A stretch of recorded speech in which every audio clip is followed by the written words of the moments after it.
Hey. Hey guys, how are you doing? Oh, comments. Yeah. There's comments. Hey Calvin, Hey, how are Calvin. you? Hey, Susan. Hey Susan, how are you? Uh, Hi all the other people? 5 people that are watching other than those 2. What's up, Estrella? How are you? Estrella. Yeah, I mean star. Yeah, I get that. I understand that. Okay. Hello. Hey Jennifer. Hi, Jennifer. How are you? Jennifer's over on YouTube. It's not Kool-Aid color. It is lavender fog. Thank you. It's By Strawberry Leopard. It's London Fog Tea. What was that? Is my favorite. Is that, did I say that right? London Fog Tea? Mm-hmm. It's all right. It's not... London Fog Latte. Hi, Thank you.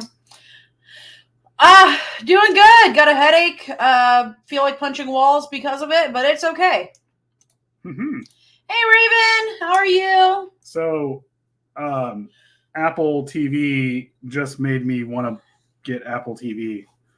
Too bad I didn't take them up on the offer. They're getting the legendary Godzilla TV series exclusively. Hello, mystery people. Thank you. Sorry, go ahead. Oh, that's it. Legendary Godzilla. Yep. I was just laughing. Hi, Bubba. Hello. I was just laughing at Susan. Yeah. Hello, mystery people.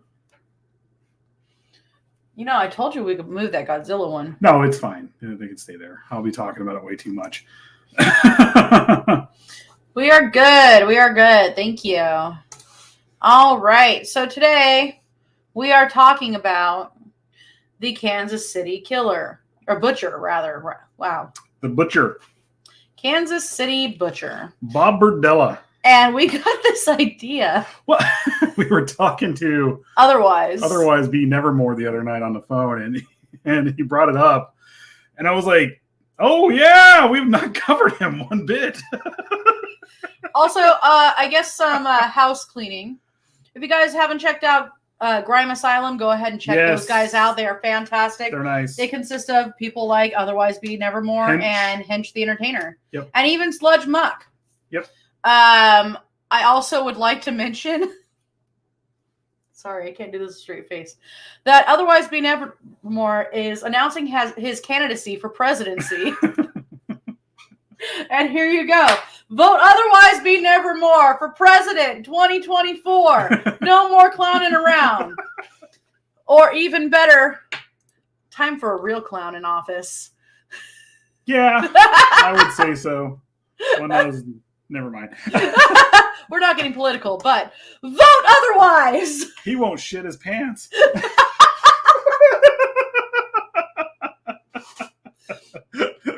Oh man. Oh, there's up? I know a pretty badass butcher in Kansas City. Actually, Kansas, Missouri is it's second best barbecue compared to California. You know, I'm not even sure about that because the South really invented the whole like smoking thing, but then we perfected it. No. See, we have tri-tip, and no one else really does tri-tip the way we do it. No, it actually doesn't exist anywhere else, I don't think. Tri-tip's salty, though. Tri-tip is very amazing. Salty. Oh, my God. You get coastal oak wood. Coastal oak wood. Really? Well, yeah. Post oak is Texas. And then you get that, and then you cook it over that. You smoke it with it. Oh, my God. If it's postal oak wood, does that mean you need to be afraid of it? I said coastal oak wood. You said postal originally. No. And all I'm thinking of is Edwin San Juan talking about his family. You would not believe what happened. Bob came back and he shoot everybody. So I had to run. I had behind the lightning cabinet. If you guys haven't checked out Edwin San Juan, he is hilarious. Yes. The Payaso Comedy Slam is probably my favorite thing that he's in. I'm still particular to the Blue Collar Comedy Tour. I'm sorry. Yeah. I'm one of those weird guys. I like Ron. I grew up on Jeff Foxworthy on all their stuff, but Ron White is amazing. Ron White is fantastic. But he censors himself in with the blue collar stuff. Oh yeah. He doesn't do his full bit of cussing and all that stuff. You know who I miss? Bob Saget. Yeah. He had some pretty fucked up comedy, and it Yeah, was great. well, the whole the Aristocats. That was his. That was all him. The Aristocrats. The Aristocrats. Sorry, the Aristocats. Well, every time I see the cartoon, I always think about the Aristocrats. So, but yeah, but the Aristocrats. That was all his joke. That was his thing. Him and Gilbert Gottfried. Gilbert Gottfried. And Gilbert Gottfried told it the best. Oh, he's gone too. Yeah, all the guys. Ron White has been sober for 7 months, even from weed. I know he's a big old pothead. I did not know that. I've been sober for 2 months, so. Hey, Mikey, what's up? Ron White, his comedy's awesome. I know he's completely retired from comedy. I think he's just doing his podcast now, right, Corbin? I think. I still like Larry the Cable Guy. Yeah, they're fun. She had so many moles. Talk about his 90-year-old grandmother. His sister. She wrecked her bike up at was it Sturgis? Sturgis, yeah. I still like his sister got a belly button ring, so now they have something to tow her with. All right. Yeah, George Carlin. I love. Yeah. George Carlin was a wordsmith. He was an absolute wordsmith. They call me Tater Salad. And my son Tater Tot. It's those old school comedians like George Carlin and Bob Saget that it doesn't matter your political persuasion or whatever he's going, they go after everything. Bobcat Goldthwait. We're gonna see his movie now. The one he made, the horror movie that Stephen P. Kitty Cat brought up. I can't wait. I haven't seen that. I don't know how I haven't seen it. Stephen P. Kitty Cat was a terrible movie, but it's still Bobcat. I don't care. It's Bobcat. But you know which one I remember is Freaks. Freaks was awesome. And he was and he's a sock puppet. Yeah.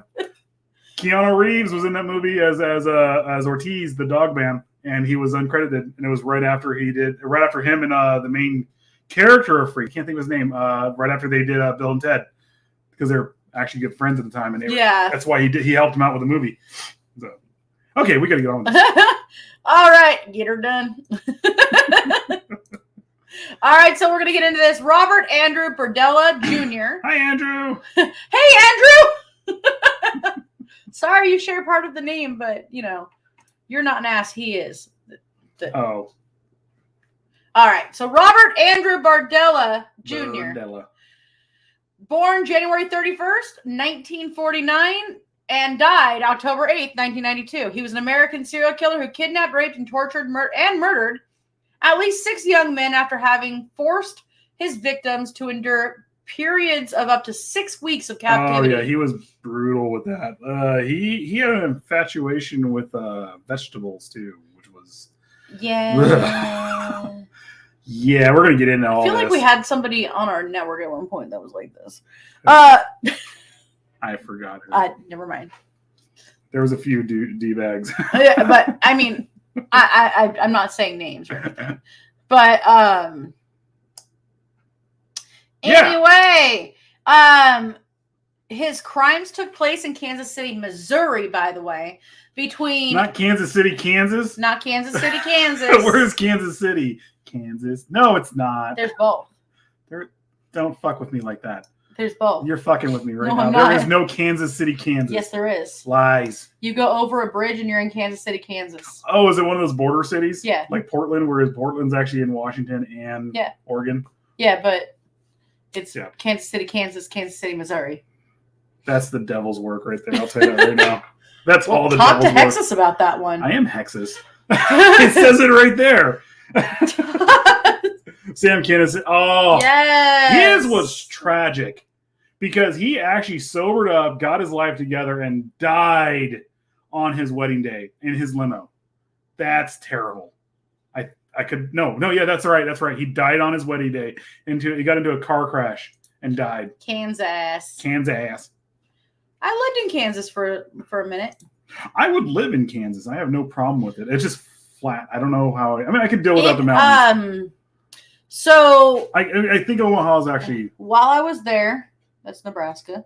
You're right. Well, whatever. I think you could stand in Kansas City and then see straight to Omaha, Nebraska. Nebraska. Maybe. But So when I was in Kansas, I was visiting a friend and I ended up living there for like a couple months. And a tornado hit. Which they are wont to do in Kansas. In a town that was outside of Lawrence, which is where their university is Lawrence. Huh. And the circus was in town. Oh, flying elephants. Were they flying? They weren't flying, but they sure were running down the street, and I was really confused. They sure were. Getting trees slammed into them. The hail was like this big. No joke. And yeah, it was crazy. We've actually gotten big hail like that around here. Did you carry on with? Carry on my wayward Hey, that's son. A badass song. Well, it's badass when Guar sings it. Guar with Dave Brocky. Carry on my wayward son. He had hair like a would go up like a Chernobyl. Wow, look at that hairdo. It's as big as the Hindenburg and probably go up just as quickly as if I put this letter to it. All right. We gotta but get no, this. I will stop. God, Slaughterama is the best. Anyway. All right, let's get back into this. Sorry. So, describing his murders as being some of my darkest fantasies becoming my reality, Berdella pled guilty and was sentenced to life imprisonment without the possibility of parole for first-degree murder of one of his victims, Larry Pearson, in August of 1988, and would later plead guilty to, one further charge of first-degree murder and 4 charges of second-degree murder in December of that same year. He actually died of a heart attack while incarcerated at Missouri State Pen. There is speculation that he was complaining of heart problems and the COs kind of just ignored him. Well, wouldn't you? Yeah, no. I mean, you're not technically supposed to do that. I mean, yeah, he's a terrible fucking person for what he did. But at the same time, he is serving his time, you know. So. Hi, Nadine! Have fun! I'm all HAVE. I don't know. Fun. Can't help it. I'm ADHD. All right. And he makes it go worse sometimes. I know so much of so useless stuff. So I know so many things about useless things. I know a lot about. He meant to say he's a plethora of useless information. Yeah. It's okay. I am too. So Berdella became known as the Kansas City Booker due to Booker. Hey, yo, you got the money I got you owe me? He's just loaning money the whole time. He's a freaking. God damn it. He's a freaking butcher. He's a loan shark. The butcher. God damn it. The Kansas City Butcher.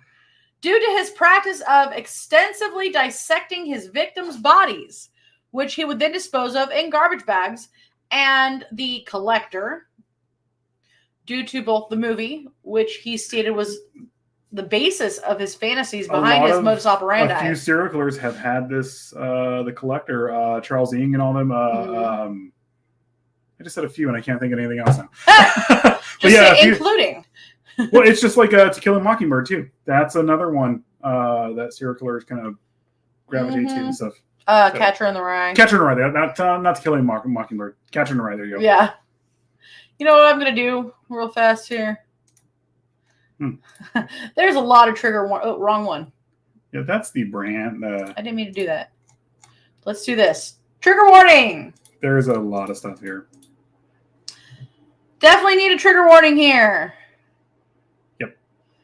Damn right. We get together. Definitely lots of squirrels going on. Oh, by the way, speaking of squirrels, Frank got home yesterday, and one of them came out of our house. Yeah. And he flicked his tail at me like he didn't give a damn. He like flipped him off. This is my house now. I was like, really? Well, he's on his way to cause a coup in Venezuela. Yes. So, God damn it.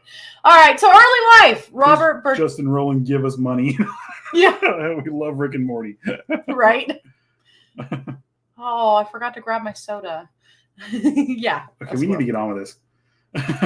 So, Robert Berdella was born on January 31st, 1949, as I said earlier, from Cuyahoga Falls. There we go, Ohio. The first of two sons born to Robert Andrew Berdella Sr., a die setter for Ford Motor Company, and Mary Louise Huffman, which turned into Berdella. Berdella's father was a devout Roman Catholic of Italian descent. The family regularly attended Mass, and both sons regularly attended religious education courses. As a child, Berdella was intelligent, but a loner who rarely played outside his home and seldom had friends visit to socialize. He had a speech impediment and wore thick glasses from the age of 5 because he was severely nearsighted. He was diagnosed with high blood pressure, for which he took several medications. This is, again, at a young age. And he was largely unathletic. Whereas his younger brother, on the other hand, Daniel, who was 7 years his junior, displayed the aptitude for various sports from a very young age. He was like the afterbirth, but born first. What? Berdella was the afterbirth, but he was actually born first. His brother was the actually athletic one, and get it? Yeah. But a lot of times the younger child is the one that has more of the aptitude. Saying that he was a piece of shit. Oh, he is. Oh, definitely. So, as Berdella's father valued sports and physical education, he viewed his older son's lack of interest in sports as a sign of failure and often compared him unfavorably to his younger brother. Occasionally, Berdella's father physically and emotionally abused his children and beat them with a leather strap. See, that's the thing. Like with this one, though, it wasn't all the time that his father was abusive towards him and stuff like that. He just viewed him as kind of like a sissy and stuff like that. No, he was physically and emotionally abusive towards him. Occasionally, it's right there. Occasionally. Yeah, I mean, it wasn't like he was constantly doing like other serial killers and stuff, fathers and stuff like that, where he was beating the shit out of him constantly talking down to him. It was almost like here and there, and then, man, you're just go over here now, Well, the crazy part is that Berdella performed very well academically, but his teachers did find him difficult to teach, in part due to his being so aloof and his being the recipient of bullying from other students. Because of this, he seldom socialized with any of his peers. When Berdella reached puberty, he discovered that he was gay. Mm-hmm. Initially, he kept this fact a closely guarded secret, and he didn't want to be open about his sexuality.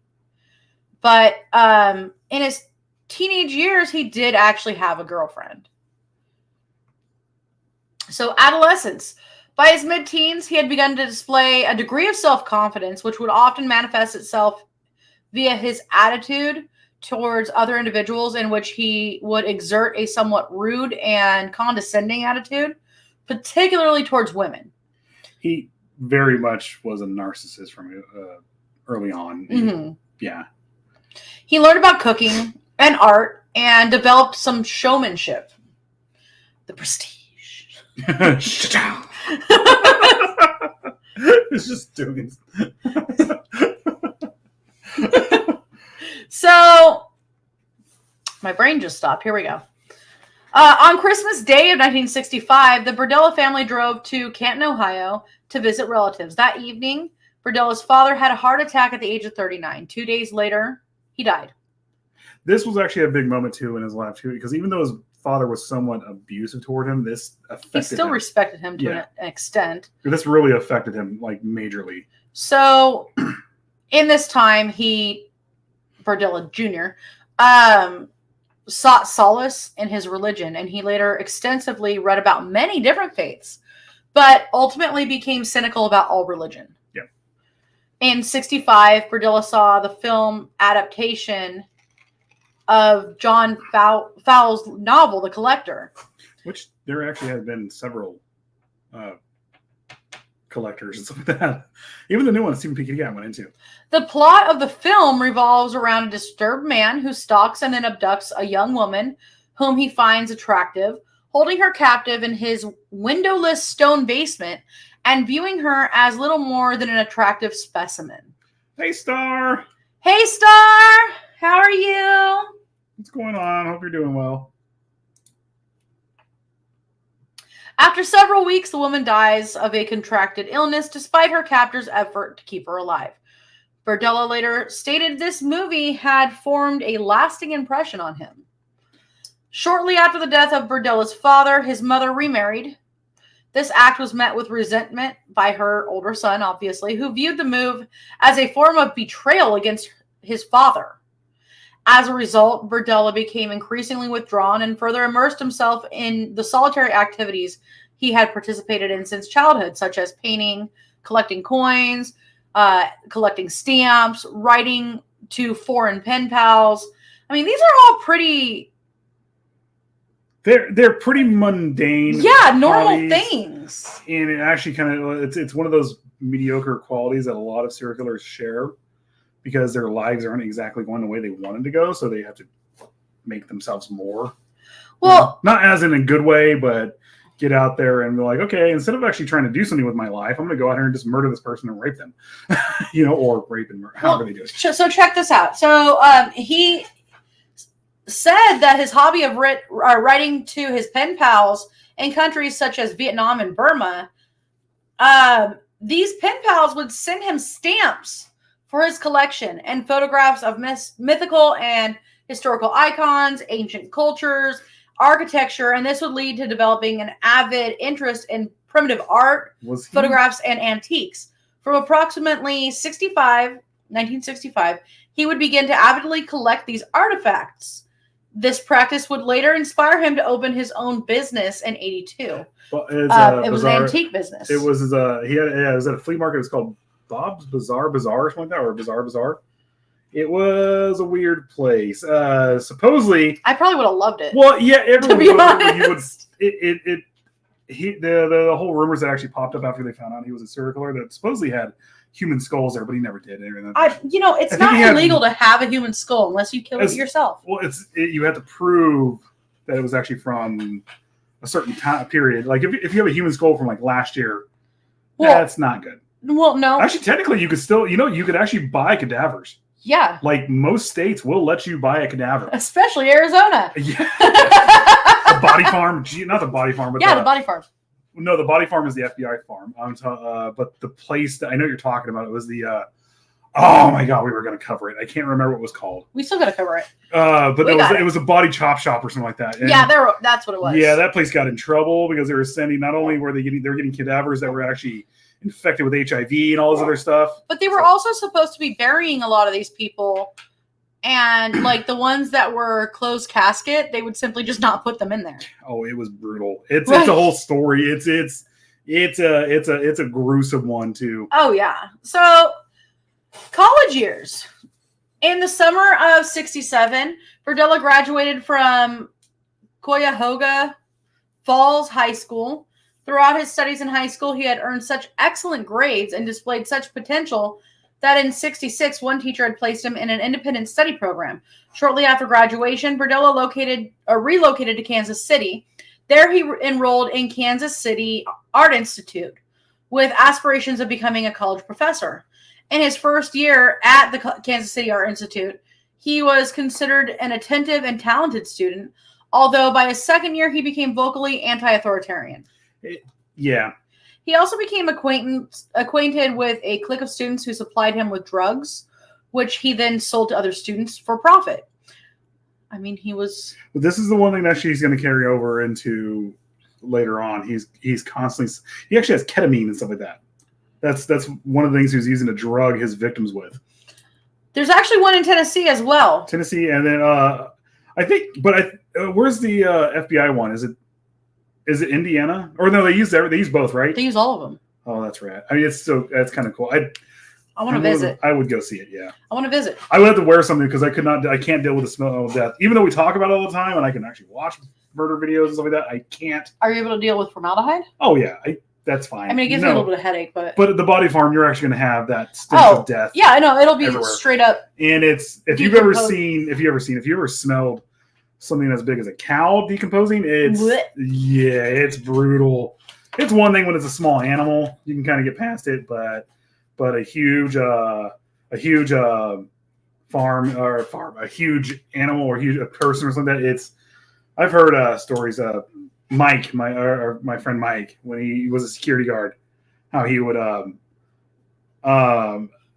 was a security guard at a halfway house or something like that with the towers. Oh my god! And he walked in on a couple people who were dead, and he described the smell. It's like it's sickening. It's worse than the smelling of dead animal. It is. So he acquired a reputation among his fellow students as a minor drug dealer. In addition, he began regularly abusing alcohol. He also engaged in acts of animal torture. There it is. Boom. Yep. On at least 2 occasions. During one of these instances, he decapitated a duck. Oh, this actually happened. This motherfucker. No, this happened in class. It was one of his in the presence of his peers. Yeah. It was his art project, and he got away with it. And he took it. He claimed what he said was okay. It was part of his art project. Whatever he was doing, it was to shock people or whatever. He went home and they asked him, "Well, what was you going to do with this?" He said he was going to go home and eat it. So they were like, "Man, go ahead." Ugh. And plus, it was also in the 60s or early 70s and stuff when he did this. Well, in the second instance, he experimented with sedatives and tranquilizers on dogs. Yeah, this is him grooming or building up to see what he can get away with people and stuff like that. So at the age of 19, Berdella was arrested for attempting to sell methamphetamine to an undercover cop. He was released after posting a $3,000 bond equivalent to $23,000 in 2021. Jesus Christ. And inflation. Look at that. And would later plead guilty to the offense and was handed a 5-year suspended sentence. 1 month after his first arrest, Berdella and 2 other students were arrested for possession of weed and LSD in Johnson County. On this occasion, he could not post bond. He spent 5 days in jail, although the charges against him and one of the other students would be dropped due to a lack of evidence. This is a common thing among serial killers where they get in trouble at an early age. They get in trouble and then charges are dropped or they talk their way out of it. Oh, yeah. So we are going to go to commercial. Here, you do it. All right. I'll be right back. I'm going to go grab some.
Join me here on Psycho Bunny DC.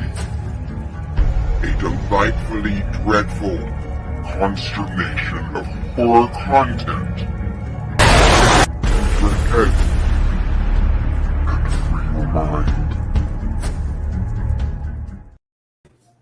Hey! Hi! We're back! Sorry about that, y'all. Uh-oh.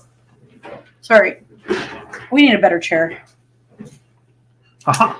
All right, so... I'll bring the comments back up. Sorry. What? I forgot to bring them back. Oh, okay. So we're going to talk about 4315 Charlotte Street.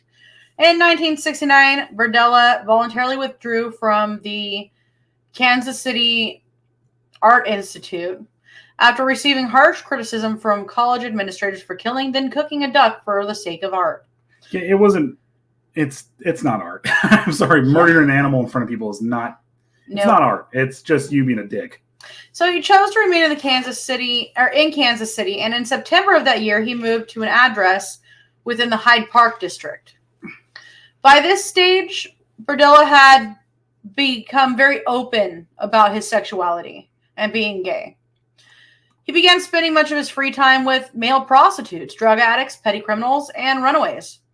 He would typically befriend these individuals and try to help them or help free them of their drug addictions and general lethargic or criminal lifestyles. He actually, it was a lot of vagabonds and stuff like that he actually, and sex workers like this that he surrounded himself with, that he would bring into his house, and then that's when things started happening. Well, he was adamant that throughout much of the 70s, he had no physical contact whatsoever with any of these individuals. I highly doubt that. Several of his neighbors, Berdella stated he gradually felt most like a foster parent to many of these youths.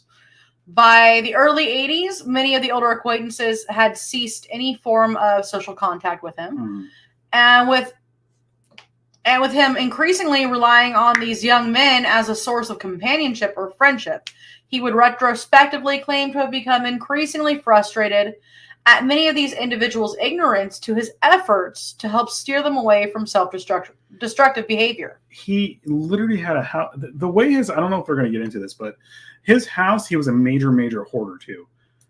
He had chows, I think it was chows. And it was just like dog shit, feces everywhere, all this other stuff. And like his whole thing was bringing in drug addicts and stuff like that. So it wasn't for him to be like, oh, I'm growing frustrated with this. It was like, no, dude, you're bringing these people in who are literally only going to be around you for a week or two at a time. Yeah. And they're only going to take your sexual advances because they want something from you, which you have, which is drugs and stuff like that. So side note, Coca-Cola, sponsor me. Oh, God. Sponsor us! Maybe we shouldn't show Coca-Cola on here. I just want them to sponsor us. Hair on you. I know I have a hair. Sykes, what's going on? Hey. Sorry, I'm thirsty. Mm-hmm. Okay. So, where am I? Oh. Okay, there we go. Despite these later claims to investigators, Berdella would often engage in sexual relations with several of these individuals and would establish a degree of control over them, in part to engage in these sexual relationships. Via methods such as loaning them money, allowing them to live rent-free at his house for periods of time. To his neighbors, Berdella was considered very flamboyant, yet helpful and civic-minded, despite the generally unkempt state of his property. His somewhat haughty attitude.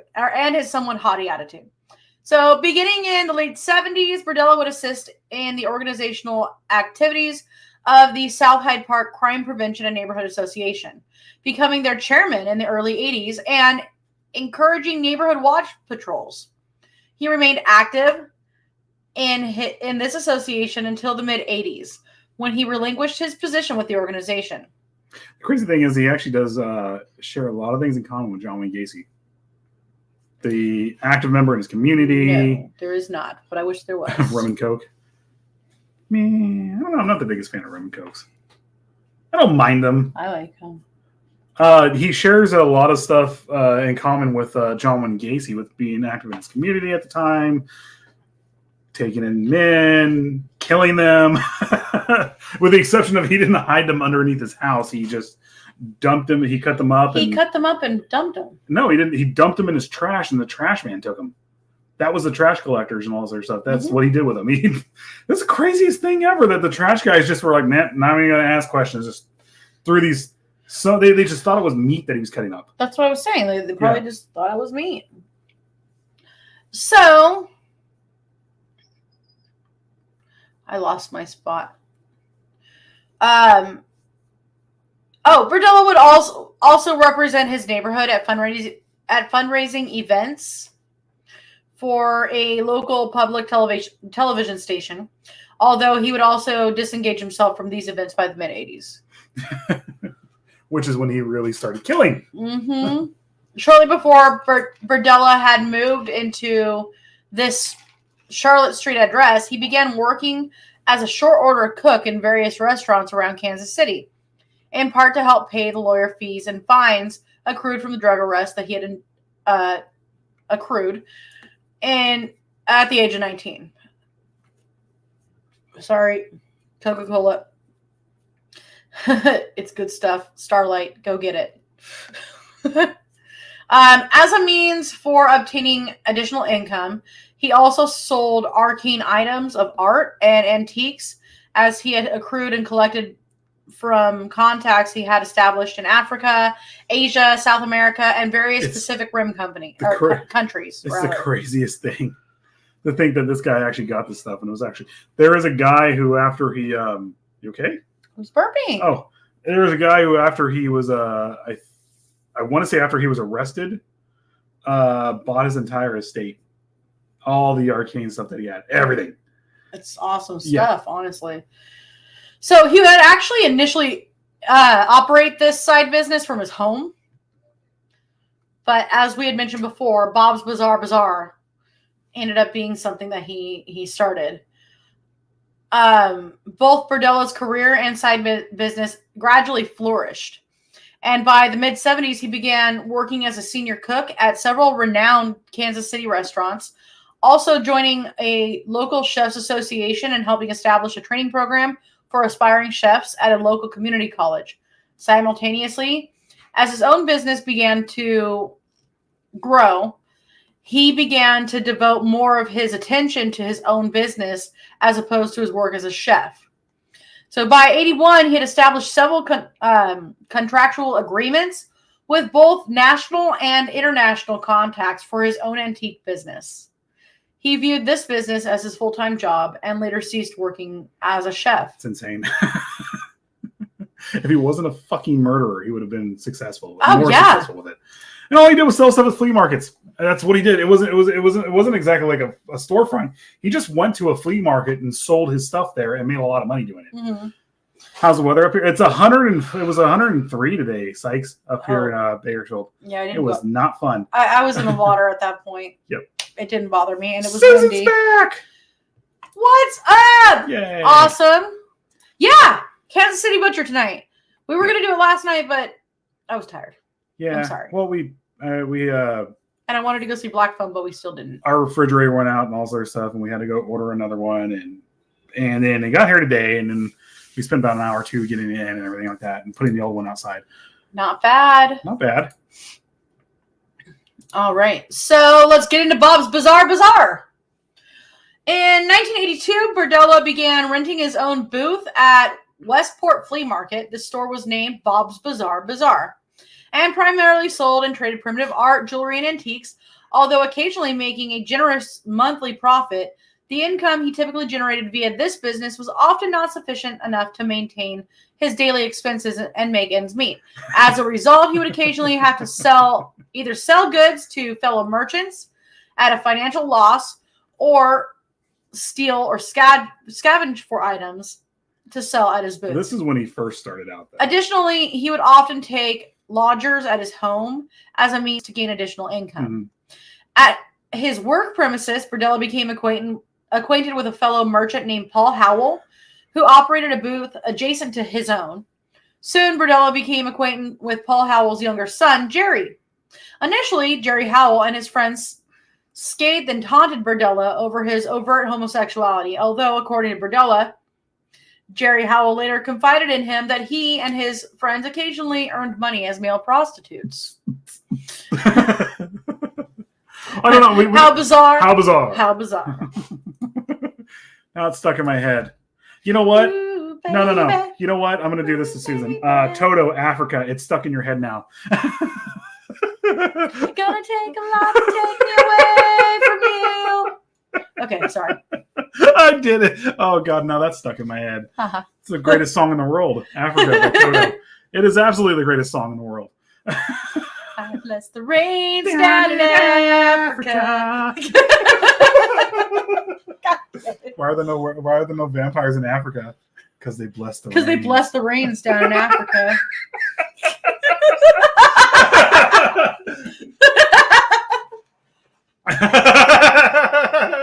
Oh, you wait.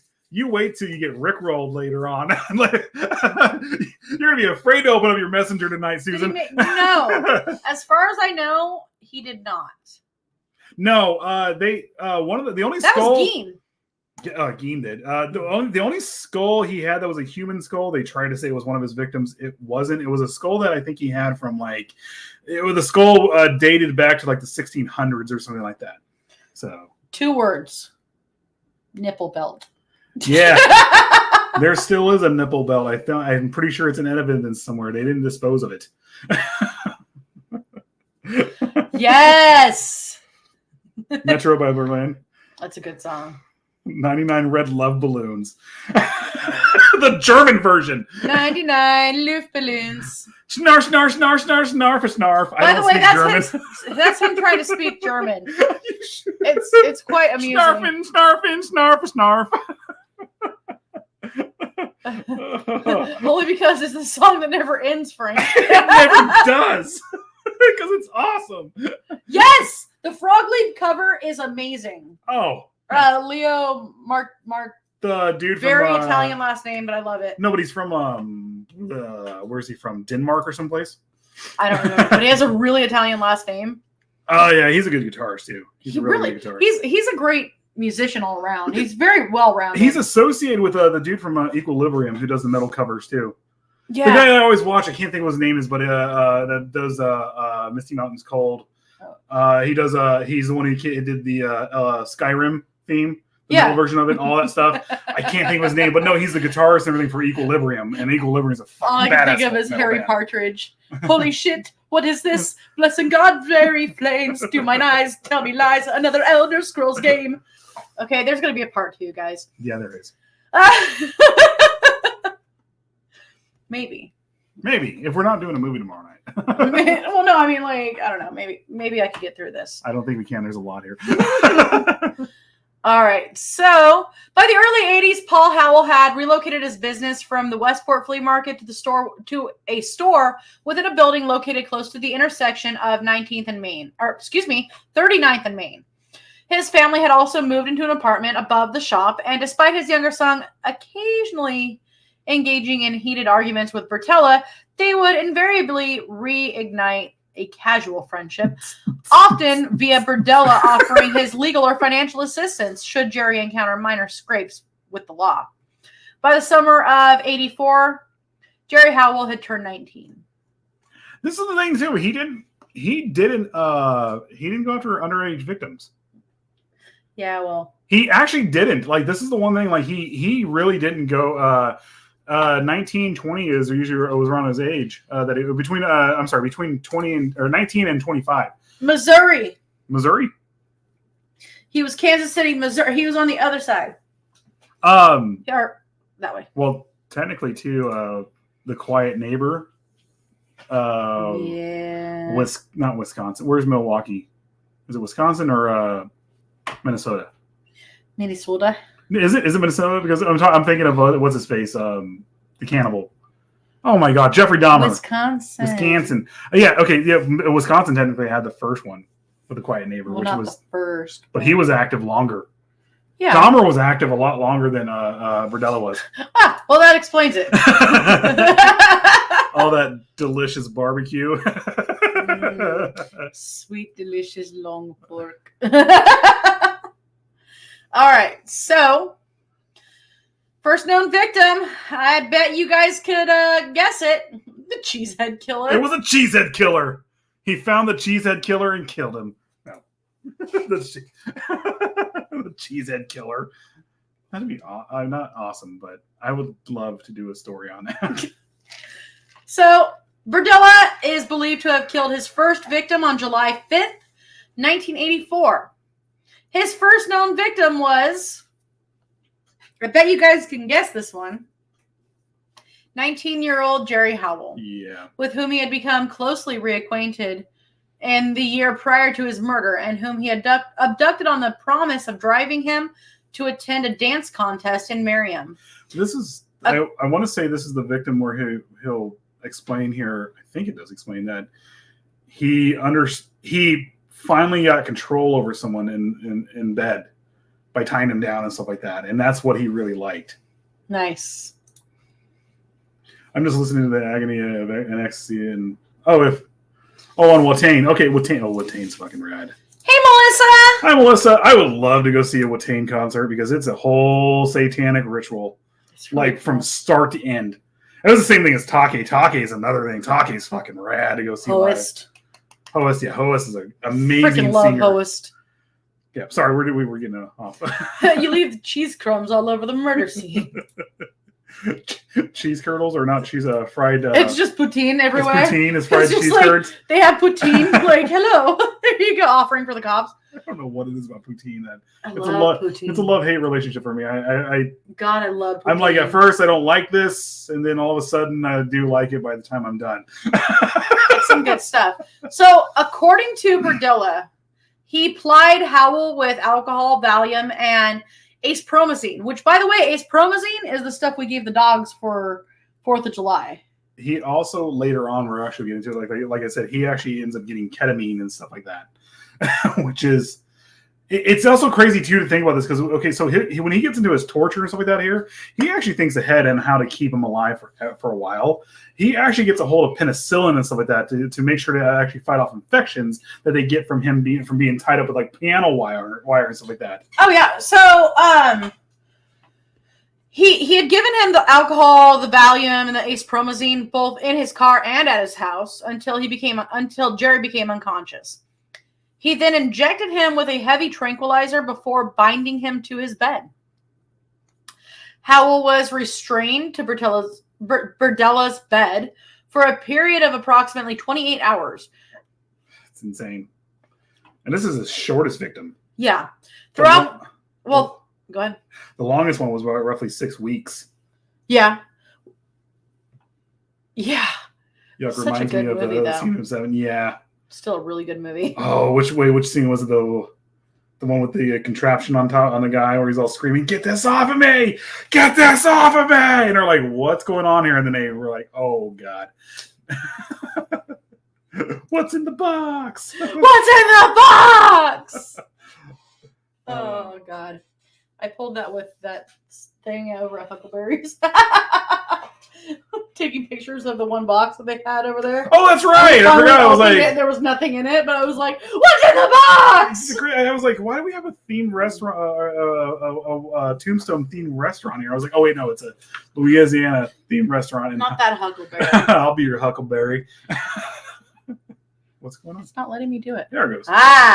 Red, white. Oh, sorry. Right. Sloth, where they thought, oh yeah, oh, and then like that's where they, God, that's where is it what's his, the guy always plays God. What's the guy's name? Morgan Freeman, where he because they actually go into stomach contact and they find the slivers from underneath that he dug out of the floor and made him eat. And then that's how good of a detective he is. Is like, what? This is actually pieces of the floor. And then they go and find the rest of the clues in there. It's such a good movie. I'm sorry. 7 is such a good movie.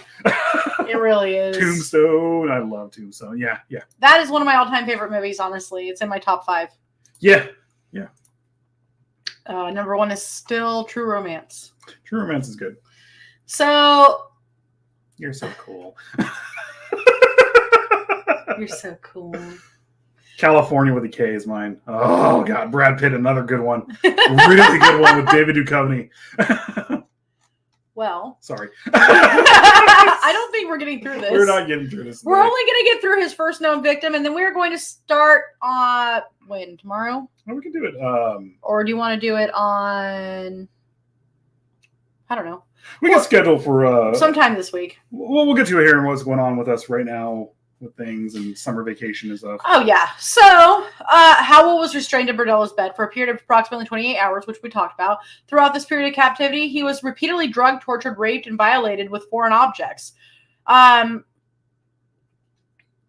would intermittently question Berdella why was he being treated like this, and he would plead for freedom, but Berdella would ignore it. So Jerry either asphyxiated on his own vomit, or the combination of the gag and the medicines were too strong for him to be able to catch his breath. And that is a direct quote from Berdella, by the way. This is the weird thing about him. I don't know if I believe him on a lot of stuff. Our daughter hasn't never seen Lord of the Rings. Guess what adventure we're starting tonight? Oh nice. My God. Do the director's cuts first. Just get them out of the way, Susan. Right? Because they, oh my God, when you get to the Return of the King, there's almost an extra hour and a half now of stuff that they put back in there, and it makes everything make sense. Even there's more so. There's things that you were like with the regular version, you're kind of like. There's a cool part that you can tell Guillermo del Toro helped out on was the voice of Sauron, or not Sauron, Saruman, or what the eye. I can't remember his name. Oh, they have him. Oh yeah. Oh, cool. Sauron. There you go. The voice where his whole lips are just pulled back and oh my God. and Aragorn when he cuts his head. I'm sorry, I'm getting ahead, but it's so cool. The eye of Sauron lost his contact. Nobody move! Nobody move! Just look around. Never eat. Wait, hold on. Come back. Never eat a steak. It could be someone you know. Yummy. Humans. Well, this is what we're going to get to too here later on in the next episode. He was actually pretty adamant that he did not he didn't serve. He had his famous chili that he would make, and he was very adamant that he did not serve anybody, two people. He was actually really disgusted by it. He didn't want to eat them. He just wanted to kill them. Wanted to control them. He wanted to have them. So Berdella would later state that he briefly attempted to perform cardiopulmonary CPR upon Howell after he died before dragging his body to the basement. He then suspended Howell's body above a large cooking pot and made several incisions into his inner elbows, jugular, before leaving the body suspended in the position overnight to allow the blood to drain from his corpse. The following day, he dismembered his body using a chainsaw and boning knives before wrapping the sections in newspaper and trash bags. These bags were later placed inside larger trash bags, which Berdella placed outside for the garbage crew to collect and take to a landfill. Later, questioned by officers investigating Howell's disappearance, Berdella claimed to have driven him to Miriam as promised, and that the two had parted company close to Howell's intended destination. Berdella further claimed he had not seen him since. As would be the case with all Berdella's murder, he kept a detailed log in which he documented each act of sexual and physical torture inflicted upon his victim. Berdella would recall that, like the subsequent victims he would hold captive, Howell had repeatedly pled for his ongoing abuse and torture to cease throughout the period of his capture, although Berdella would either ignore these pleas, taunt him, or threaten him. He would remain adamant to investigators that this would not be for his enjoyment, but what he termed his physical and mental satisfaction. Yeah, he was not. This is one thing too that I don't. He obviously talked about some of his murders here. I don't think this was his first murder. No, there's no way to know how to bleed him out. To know that you're. He knew how to hunt. Well, yeah. He had tested the tranquilizers on dogs, which is the ace pros of. But to go from ace promazine. But to do all that stuff, that's one thing. But to hit the ground running, to understand that you're not supposed to use a chainsaw on every part of the body, just the big chunks. He was a chef. Yeah, he was. But a lot of guys, mechanical knot or blades and stuff like that gas powered stuff, anything like that. When you're using it on a body like that or meat and stuff like that, if it's not like a bandsaw or something like that, chunks of the body get plugged up in the chainsaw, stuff like that. He knew not to do stuff like that. I think he's done this. I obviously believe that he did this a couple times prior to this, not just with animals. But like I said, he was a chef. Oh yeah. So he knew where the cartilage was going to be. Yeah. Regardless, and how to get in there. He knew that you can't use the chainsaw on all parts of the body. He had tested out the acepromazine on dogs, which, by the way, it's rarely used on humans now. It's now predominantly used on dogs. Yeah, he did do all that, but like I said, it's still a human, and even most serial killers have issues with their first victim. He didn't have issues. He did not have issues at all. It doesn't matter whether he's doing this stuff to dogs. Even the serial killers that actually abuse animals in their childhood and stuff like that, did everything messed up to animals, they still had issues with their first victim. Yeah, and he didn't. So, well, supposed first victim for him. Yeah, exactly. I'm pretty sure he actually had a couple victims prior to this and knew what he was doing with it. And also the fact that he just threw out for the trash, also he had confidence, showing that he's like, okay, if I throw this out for the trash, most first victims, they don't put them in an obvious place of their home. He just knew, okay, that I've already gotten away with this a couple times, probably, if I'm just speculating here, that he could put it out for the trash, and the trash guys were just going to be like, oh, whatever, it's meat, just throw it in the It's bag. just going to go to landfill, and he also knew to do it within time of the trash guys coming to where the meat wasn't so rotted. Yeah. So it actually smelled like just meat that was just starting to go bad, and they just threw it in there. Yeah. So. All right, guys, so we are going to continue this. Honestly, it's summer. We are on somewhat of a summer vacation, but not really. That's why things are so sporadic right now with us, and Mother Nevermore. Spooky Tales is on. No, on vacation. He's on vacation too. Everyone's on vacation. That's what I said. Oh, sorry. You're right. He's on vacation. I was thinking Out of the Ordinary is on vacation as well. Mm-hmm.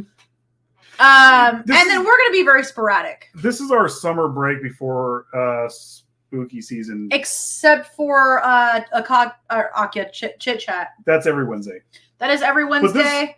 And we are ramping up for spooky season. Which usually starts with in August. Oh, yeah, definitely. But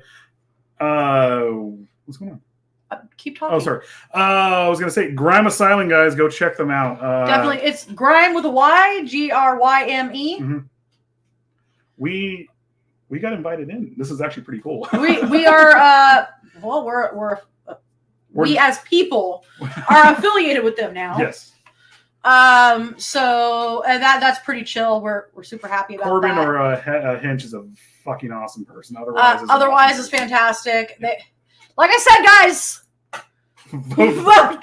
Otherwise, be Nevermore for president in 2024. Just saying. Also, this Wednesday, I will be interviewing Nicole DeLivid. She is a special effects artist. As you can see, some of these pieces of work that she's done, and she is fantastic. We actually should give a big shout out to Rotten. Yes. Matt over there is fucking awesome. Yeah, honestly, he gave me the opportunity to post in his group, and because of him, my show on Wednesdays is just moving forward so great. Yeah. And they will be on again probably in September with me. I also wanted to make note of somebody else, since I'm thinking about it. Simbu. Oh, you got to delete one of the. Oh, let's delete this one.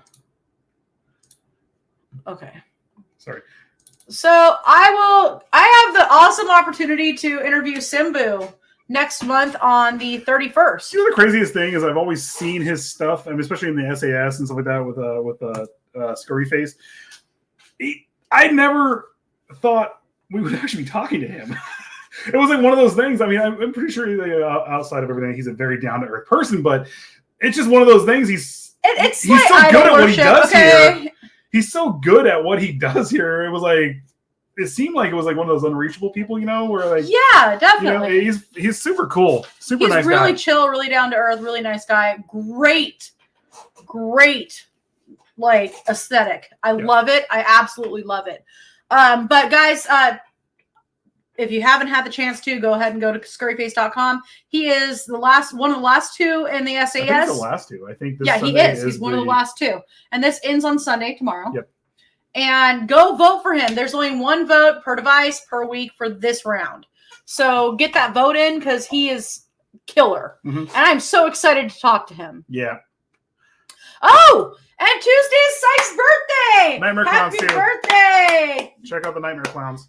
And Oni's Legion. And gosh, we have so many people that we liked.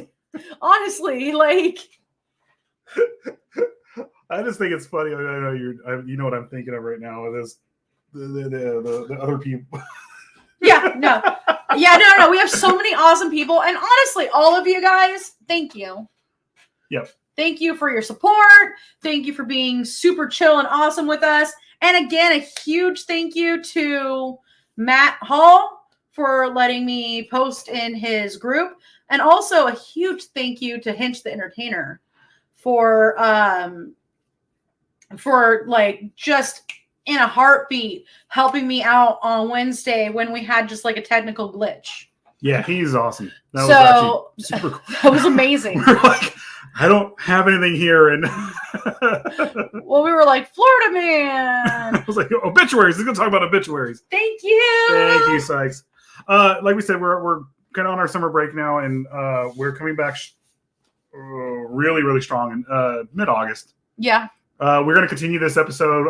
We can do it Monday. We'll probably I think Monday's a good time to do it, and then we'll let you know. We'll be sporadic here and there until August and stuff like that. At least on our part, spooky season really starts. Halloween season for all of us in the horror community starts up in September majorly for everybody. So it's going to be going strong. So from then on, so I mean, in my real life, you guys have probably noticed that I'm getting really tan.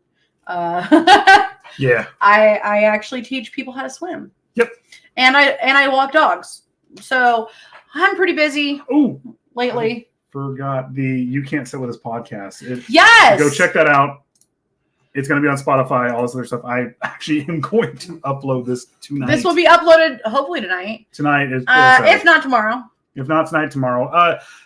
I've been sick for the last month I think we told everybody, but I had started off with a major kidney infection, then kidney stones, then 2 strains of the flu. 2 strains of the flu, and so I've been behind on getting that put up. I have 3 episodes. We have 3 episodes ready to put up, and then we're going to be working on all that. So, yep. Awesome. So thank you guys for joining us tonight. We really appreciate it as always. And which one do you want to outro with? Oh, do the one. This one. That one. Which one? The one with the I don't know. No, not that one. No, the one below it.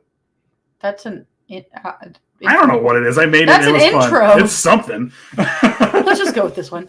Bye, guys. See you later, guys.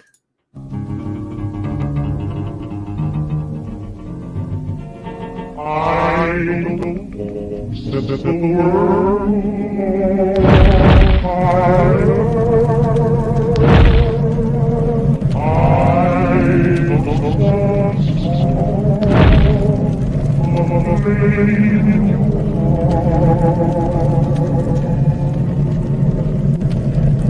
In my